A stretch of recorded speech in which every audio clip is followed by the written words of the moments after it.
श्री राम कृष्ण वचनामृत के 9वें भाग को प्रारंभ करते हैं। एक साधक ने श्री राम कृष्ण से पूछा कि महाराज, बिना सब त्याग किए क्या ईश्वर नहीं मिलते? श्री राम कृष्ण ने सहास्य कहा, नहीं जी, तुम लोगों को सब कुछ क्यों त्याग करना होगा? तुम लोग तो बड़े अच्छे हो, इधर भी हो और उधर भी, आधा खांड और आधा शिरा, बड़े आनंद में हो। नक्स का खेल जानते हो? मैं ज़्यादा काट कर जल गया हूँ। तुम लोग बड़े सयाने हो, कोई 10 दिन में हो, कोई 6 में, कोई 5 में। तुमने ज़्यादा नहीं काटा, इसलिए मेरी तरह जल नहीं गए। खेल चल रहा है, यह तो अच्छा है। सब हंसे इस बात पर।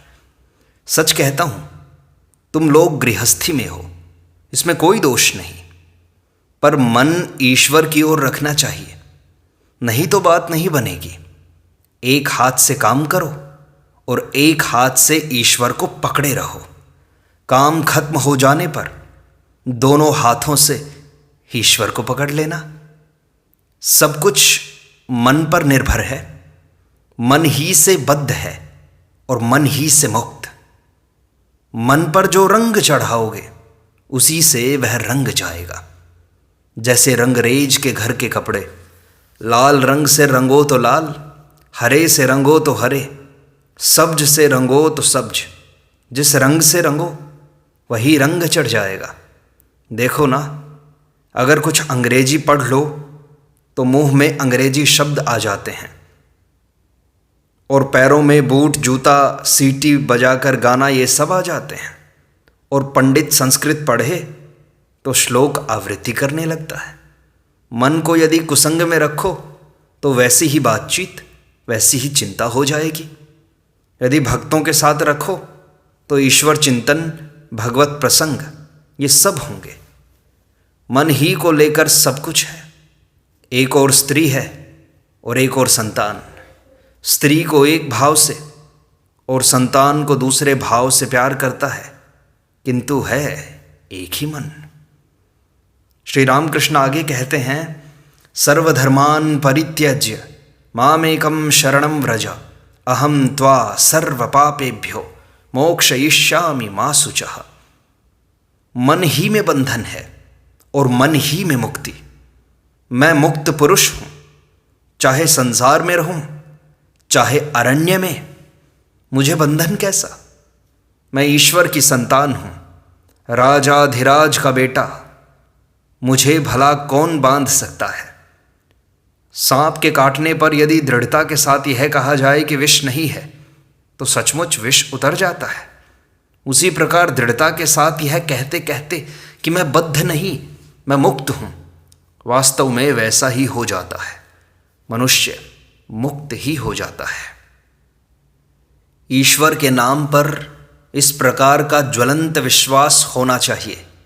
क्या मैंने उनका नाम लिया है, अब भी मुझ में पाप रह सकता है क्या? मुझ में भला पाप कैसा? मैंने भला बंधन कहाँ देखा? अब मुझ में कोई बंधन नहीं। कृष्ण किशोर सनातनी हिंदू था, सदाचार निष्ठ ब्राह्मण। एक बार वह वृंदावन गया था। एक दिन घूमते घूमते उसे प्यास लगी। उसने एक कुएं के पास जाकर देखा, एक आदमी खड़ा है। उसने उससे बोला, क्यों रे, तू मुझे एक लोटा पानी पिला सकता है? तू कौन जात है? वह बोला, महाराज मैं तो नीची जात का हूँ, चमार हूँ। कृष्ण किशोर ने कहा, तू शिव शिव कह, ले अब पानी खींच दे।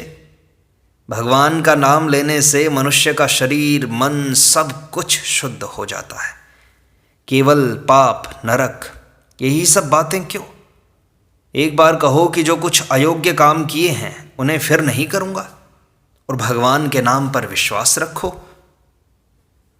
श्री रामकृष्ण प्रेमोन्मत्त होकर नाम महात्म्य गाने लगे। उसका भावार्थ यह था, दुर्गा दुर्गा अगर जपूं मैं, जब मेरे निकलेंगे प्राण, देखूं कैसे नहीं तारती, कैसे हो करुणा की खान। मैंने माँ के निकट केवल भक्ति मांगी थी। हाथ में फूल लेकर माँ के पाद पद्मों में चढ़ाया था, कहा था, माँ यह लो तुम्हारा पाप, यह लो तुम्हारा पुण्य, मुझे शुद्ध भक्ति दे दो। यह लो तुम्हारा ज्ञान, ये ले लो तुम्हारा अज्ञान, मुझे शुद्ध भक्ति दे दो। यह लो तुम्हारी शुचिता, यह भी ले लो तुम्हारी अशुचिता, मुझे शुद्ध भक्ति दे दो। यह लो तुम्हारा धर्म, यह ले लो तुम्हारा अधर्म, मुझे शुद्ध भक्ति दे दो। एक राम प्रसाद का गीत सुनो, उसका भावार्थ यह है, चल मन घूमने चलें, काली रूपी कल्प तरु के नीचे, धर्म अर्थ काम मोक्ष चारों फल पड़े मिल जाएंगे। अपनी प्रवृत्ति और निवृत्ति, इन दो पत्नियों में से तू केवल निवृत्ति को ही साथ ले ले। उसके विवेक नामक बेटे से तत्व ज्ञान की बातें पूछना।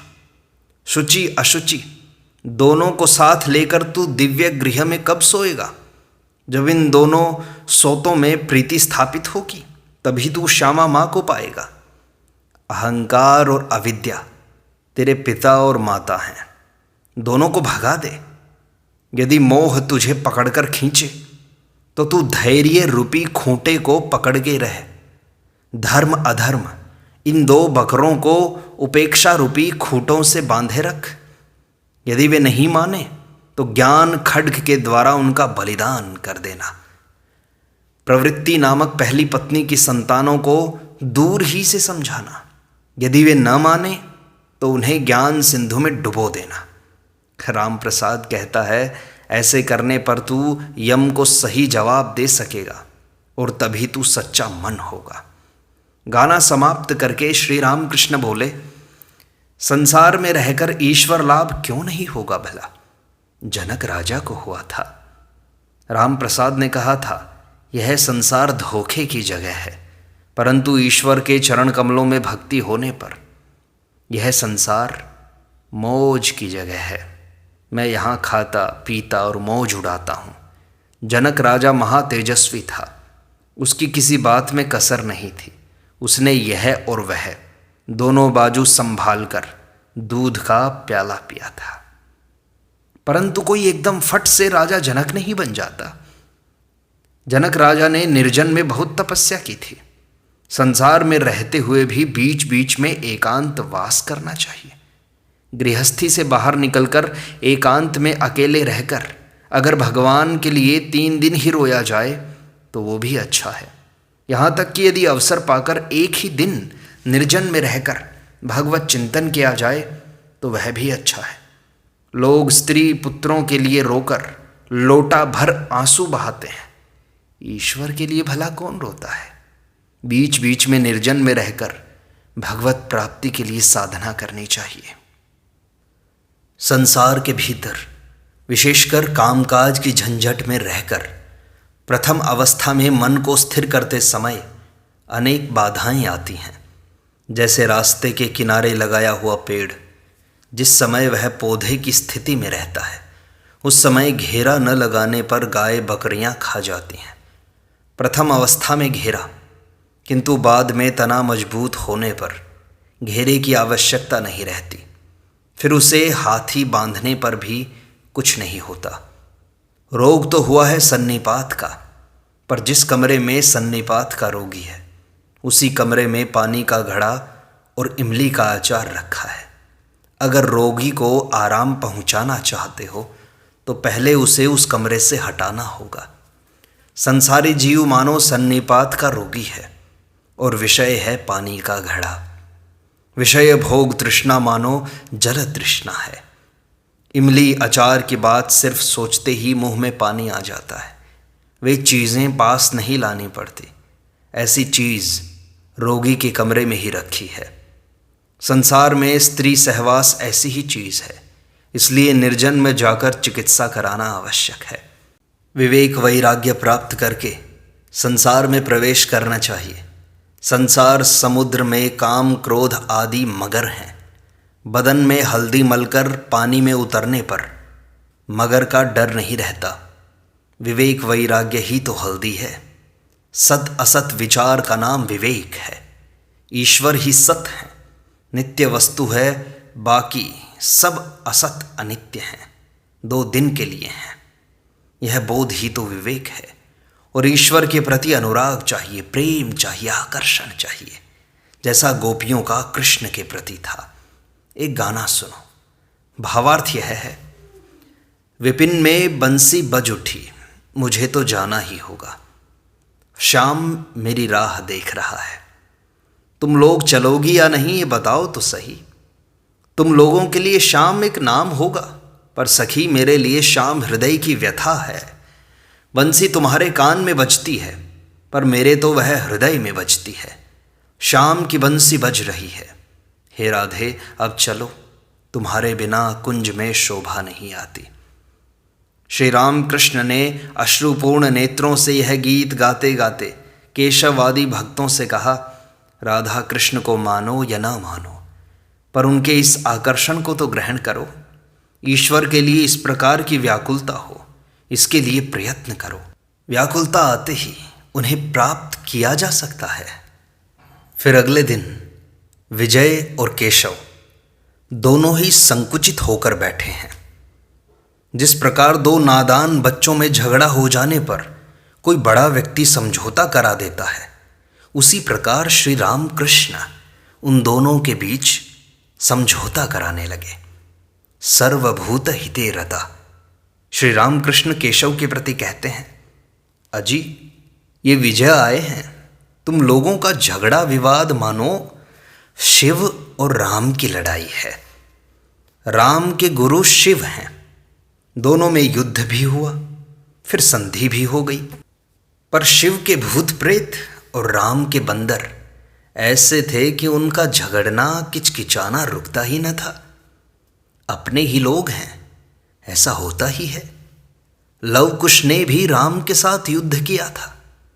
फिर जानते हो ना, माँ और बेटी अलग से मंगलवार का व्रत रखती हैं, मानो माँ का मंगल और बेटी का मंगल अलग अलग हैं, परंतु वास्तव में तो माँ के मंगल से बेटी का मंगल होता है और बेटी के मंगल से माँ का।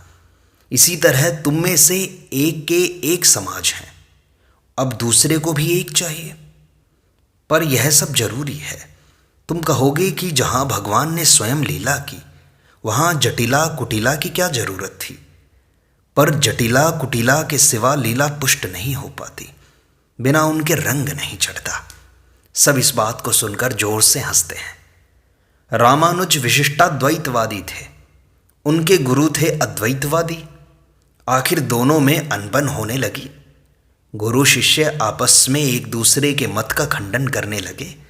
ऐसा हुआ करता है, चाहे जो कुछ हो, फिर भी हैं तो अपने ही। सब लोग आनंदित हैं। श्री राम कृष्ण केशव से कहते हैं, तुम स्वभाव परखकर शिष्य नहीं बनाते, इसीलिए आपस में इस तरह की फूट हुआ करती है। सभी मनुष्य दिखने में एक जैसे हैं, परंतु प्रत्येक का स्वभाव भिन्न भिन्न है।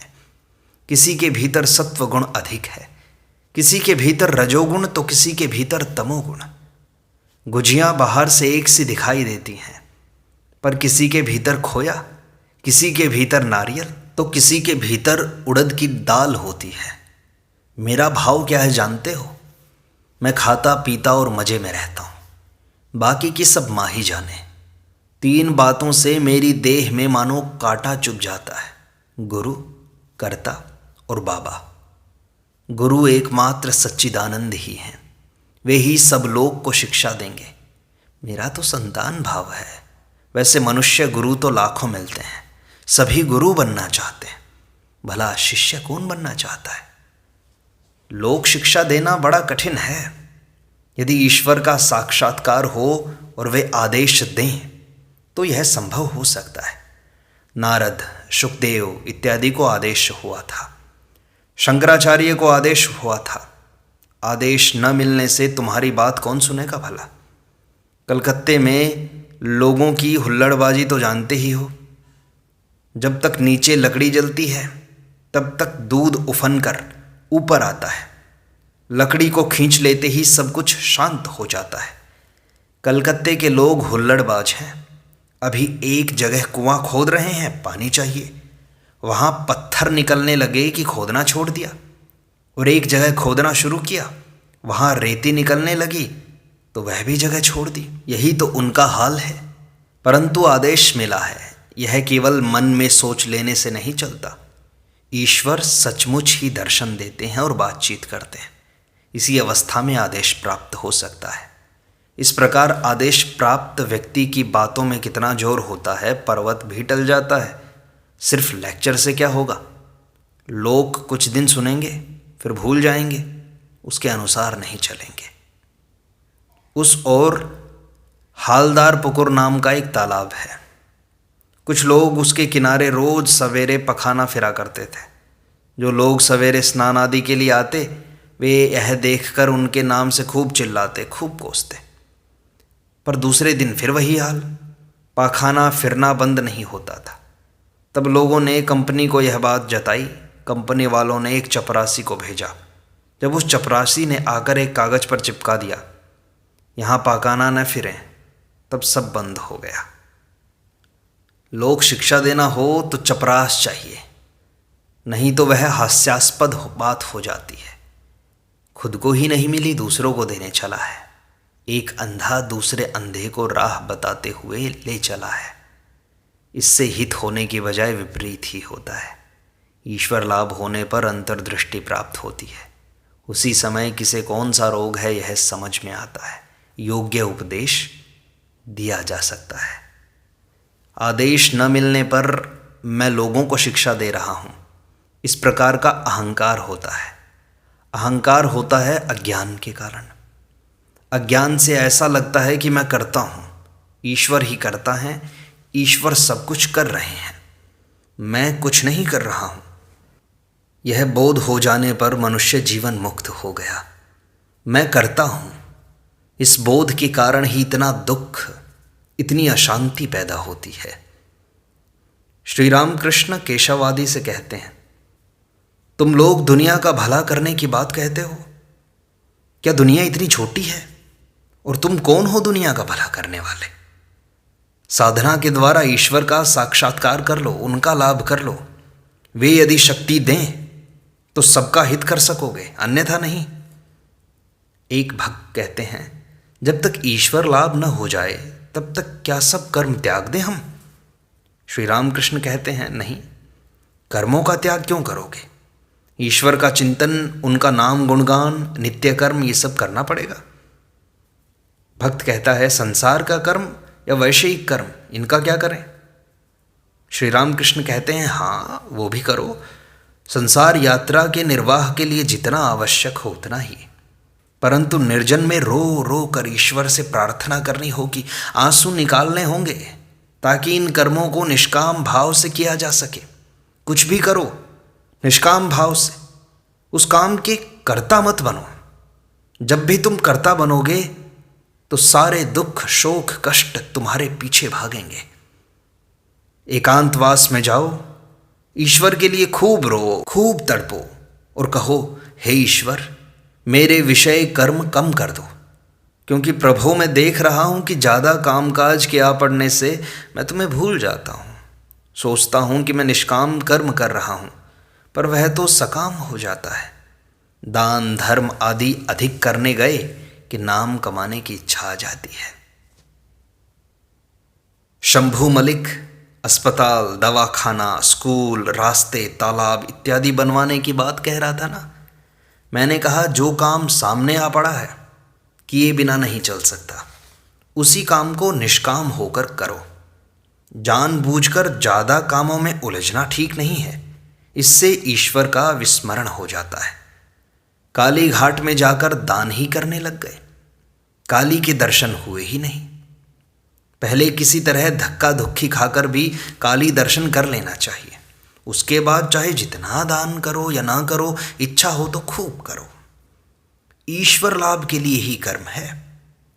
इसलिए शंभू को कहा, अगर ईश्वर के दर्शन हो तो क्या तुम उनसे कहोगे कि कुछ अस्पताल और दवाखाने बनवा दो साहब?